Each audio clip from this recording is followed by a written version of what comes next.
कई बार लोग नहीं कहते तुम्हारे तो चेहरे का रंग ही उतर गया, उड़ गया। चेहरे का क्या उड़ गया? अब बताओ चेहरे का कौन सा रंग उड़ता है?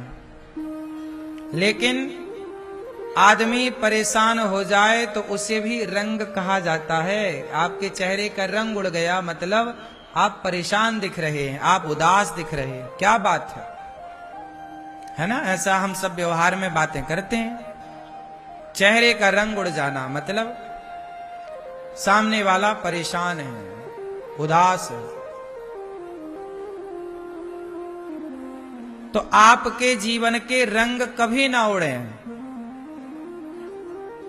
सदा आपका जीवन रंगों से भरा रंगीन रहे, आपकी जिंदगी रंगीन रहे। इसलिए हमारे भगवान ने अनेक तरह के पुष्प बनाए हैं। हर पुष्प का रंग अलग अलग है। ये देखो,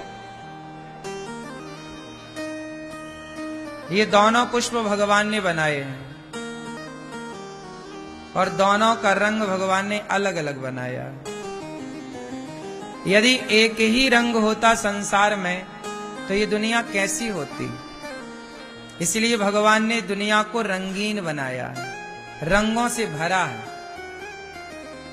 आकाश में भी कई बारिश के बाद जब इंद्रधनुष बनता है तो वह भी रंगीन होता है। आपका जीवन तब आनंद से भरा होगा, आप तब प्रसन्न होंगे जब आपके जीवन में खुशियों के रंग, रंग कौन कौन से? रंग का तात्पर्य यहां है कि आपके जीवन में प्रेम का रंग हो। तो रंग कौन कौन से? आपके जीवन में सेवा का रंग, प्रेम का रंग, समर्पण का रंग, ये बना रहे। आप कुछ लोगों का स्वभाव कैसा होता है?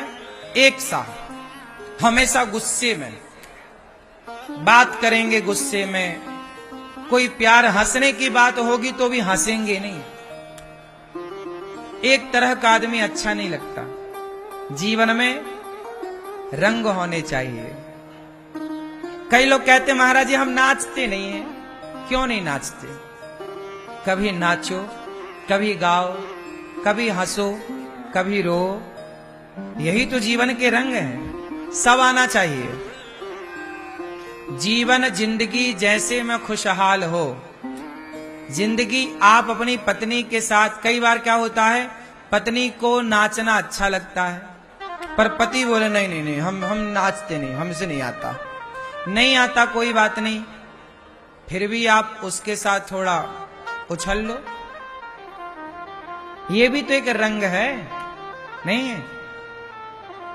इसलिए जीवन ना नीरस नहीं होना चाहिए। कैसा नहीं होना चाहिए? नीरस, रस से भरा होना चाहिए।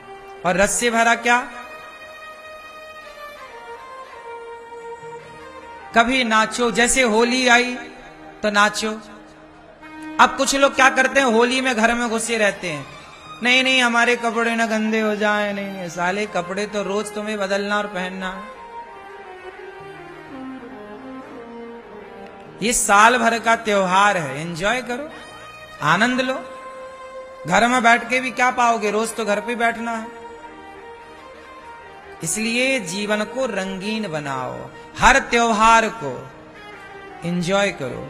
हमारे यहाँ त्योहार, होली आई, नाचो गाओ, रंग लगाओ, लड़ो ना, पुरानी बातों को भूल जाओ, पुराने गिला शिकवा सब छोड़ दो, नए तरह से जीवन को जियो। जैसे समय के साथ पुराने घाव भर जाते हैं और आप स्वस्थ हो जाते हैं, ऐसे पुरानी बातों को भी भूल जाना चाहिए और नए जीवन की शुरुआत करनी चाहिए इन त्योहारों से, एक दूसरे को रंग लगाकर। ठीक है?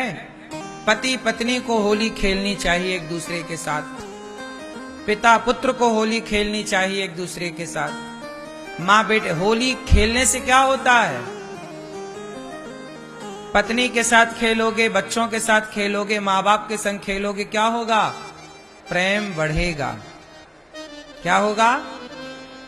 बोलो। ये रंग प्रेम के भी हैं।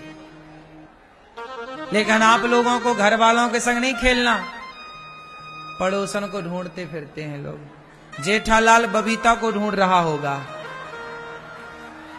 हाँ? दया के संग नहीं खेल रहा होली। जेठालाल किसे ढूंढ रहा होगा? बबीता जी को। तो होली यदि आप दूसरों से खेलेंगे तो उसकी ओर झुकाव होगा। इसलिए आज आपने देखा होगा, बेटा अपने पिता के संग होली नहीं खेलता। खेलेगा तो औपचारिकता कर लेगा, जरा सा ऐसे लगा देगा, टीका तिलक, खत्म। अरे बाप बेटे को भी अच्छे से खेलना चाहिए। आजकल रिश्तों में दूरियां क्यों हो गई? क्योंकि हमने रिश्तों को ना केवल रिश्ता रखा, हमने रिश्तों को ना मधुरता नहीं दी। आप दाल पकाओ तो केवल दाल डाल दो, पानी डाल दो, पका के खा लो, दाल तो ये है। लेकिन उसी दाल को स्वादिष्ट बनाने के लिए तरह तरह के आप मसाले, छौंका, मिर्ची, धनिया, गरम मसाला इत्यादि, तब ना जाकर के दाल स्वादिष्ट बनती। वरना दाल तो पानी में पकाओ, पका के खा लो, वो भी तो दाल कहलाएगी। क्यों? दाल तो दाल है। उसी तरह रिश्ते तो रिश्ते हैं, पर रिश्तों में चार चांद लगाने के लिए हमारे बुजुर्गों ने ये त्योहार बनाए हैं कि इन त्योहारों से आपके रिश्तों में मधुरता आएगी। पिता के संग बेटे को होली खेले, पिता खेले होली बेटे के साथ, पिता आगे आए। बेटा तो सब कुछ आएगा कि पता नहीं पिताजी बुरा ना मान जाए। तो होली सबसे पहले घर के लोगों से खेलना चाहिए, हाँ या ना? पत्नी के साथ खेलो और बच्चों के साथ तो खूब खेलो। इससे क्या होगा? साल भर याद रहती है ये चीजें कि देखो अपन ने कितना बढ़िया होली खेला। त्योहार जो होते हैं एक दिन के लिए आते हैं, पर उन एक दिन के त्योहार को साल भर याद रखा जाता है। सही है कि गलत है? इसलिए उन्हें इतने अच्छे से मनाना चाहिए, इतने अच्छे से उन्हें हम सबको उत्सव त्योहार ऐसे मनाना चाहिए कि जो एक दिन का त्योहार है, इतने भरपूर तरीके से आनंद ले लो उस एक दिन का कि एक साल तक हम याद करते रहें उस त्योहार को। बात समझ में आई? एक साल तक। इसलिए हर त्योहार, चाहे वो होली आए या दीपावली आए, दीपावली को भी इतने अच्छे से मनाओ कि वो साल भर याद रहे। क्योंकि ये त्योहार ऐसे मना लेना चाहिए, इतने भरपूर आनंद के साथ मना लेने चाहिए कि कई लोगों के जीवन में ये त्योहार दोबारा नहीं आते। जैसे आपकी दादी है, आपके दादाजी हैं, आपकी नानी है और आपके नाना जी हैं। यदि वो हैं दादी दादा, नानी नाना, माता पिता, तो जरूरी नहीं है कि अगला भी होली का त्योहार उनके साथ हम मनाएं। जरूरी है? कोई गारंटी ले सकता है इस बात की? इसलिए ये त्योहार ऐसे मनाओ कि इस त्योहार को ऐसे मनाओ कि बस यही है, इसके बाद अब कुछ नहीं है। इसी को डूब के मनाओ, 100% अपने आप को डुबाओ, क्योंकि कल हो ना हो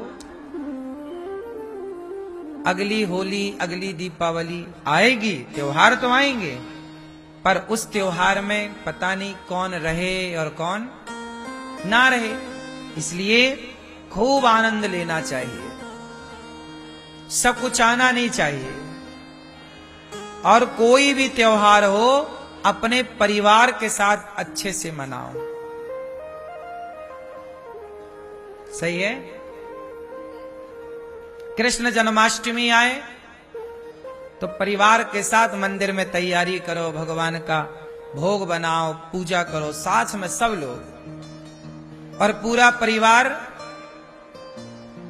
होली खेलकर एक फोटो ले लो, सेल्फी ले लो।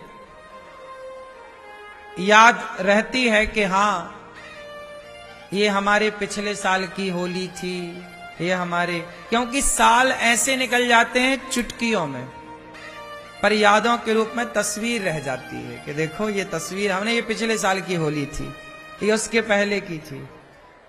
जो फोटो हमने आज के 5 साल पहले खिंचवाई थी, उस फोटो पे हमारे साथ जितने दोस्त थे या जितने लोग थे, आज की तस्वीर में उतने लोग नहीं हैं। वो चेहरे कुछ बदल गए, उनमें से कुछ अलग हो गए। तो ये जिंदगी है ना, परिवर्तन है। जो आज हमारे साथ हैं, हमारे दोस्त, हमारे अपने, उन्हीं में से कोई कामकाज के लिए परदेश चला जाता है, कोई कहीं चला जाता है। जरूरी नहीं है कि देखो आप आज एक साथ हम सब बैठे हैं ना यहां, तो व्यक्ति का विचार कब बदल जाए, वो व्यक्ति उस समय कहां रहे। इसलिए कहता हूं कि अच्छे पल जो हैं उसे गवाया ना करो, अच्छे पलों को यादगार बनाया करो। हर क्षण ऐसे जियो कि ये अंतिम क्षण है, हर क्षण को ऐसे जियो कि ये अंतिम क्षण है, इसके बाद ये क्षण मिलने वाला। और बात सही भी है, जो टाइम चला गया वो टाइम कभी लौट कर नहीं आता। क्या ये 100 साल बाद भी लौटेगी तिथि? 1,00,000 साल बाद भी लौटेगी? समय जो बीत गया वो कभी नहीं लौटता। इसलिए प्रत्येक क्षण को ऐसे जिया करो जैसे ये आखिरी क्षण है। और ये बात सही भी है कि नहीं? हर क्षण हमारे लिए नया है, हर पल हमारे लिए नया है। तो तीज त्योहार बिंदास मनाया करो, हंसी खुशी से मनाया करो। कोई रूठा है तो आप आगे बढ़ो, रूठे को आप मनाओ। ये उम्मीद मत करो कि वो आपको मनाए, नहीं, वो आपको क्यों मनाए, आप बड़े बन जाओ ना, आप शुरुआत कर दो। अच्छाई की पहल आप भी तो कर सकते हैं। सॉरी बोलने की पहल मैं भी तो कर सकता हूं। मैं आपसे उम्मीद क्यों करूं कि आप सॉरी कहें? मैं कर लूं ना। जो उम्मीदें हम दूसरों से करते हैं, यदि वो उम्मीद हम दूसरों से ना करके स्वयं पहल कर लें तो रिश्ते कभी बिगड़े ही नहीं। इतनी सी समझदारी। हम क्या उम्मीद करते हैं? पति पत्नी में लड़ाई होती है, बाप बेटे में लड़ाई होती है, रिश्तों में लड़ाई होती है, उनको लगता हम गलत थोड़ी हैं, हमने गलती नहीं की, आपने की, आप सॉरी बोलो, आप झुको। इस चक्कर में आपके 5 दिन, 10 दिन, 20 दिन, महीना, साल गुजर जाते हैं। आप बात नहीं करते, एक दूसरे को आप देखते नहीं हैं, सामने आ जाने पे नजरें झुका लेते हैं। आप क्या उम्मीद करते हैं? वो आए पहले, वो सॉरी कहे पहले। आपने उम्मीद दूसरों से की, इसलिए आप परेशान हैं। हम उम्मीदें कभी दूसरों से ना करें।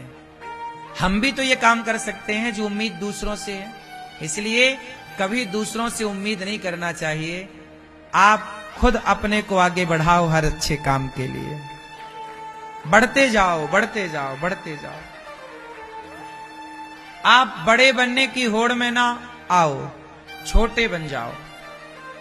हनुमान जी लंका गए, हनुमान जी लंका गए, क्या बनकर गए?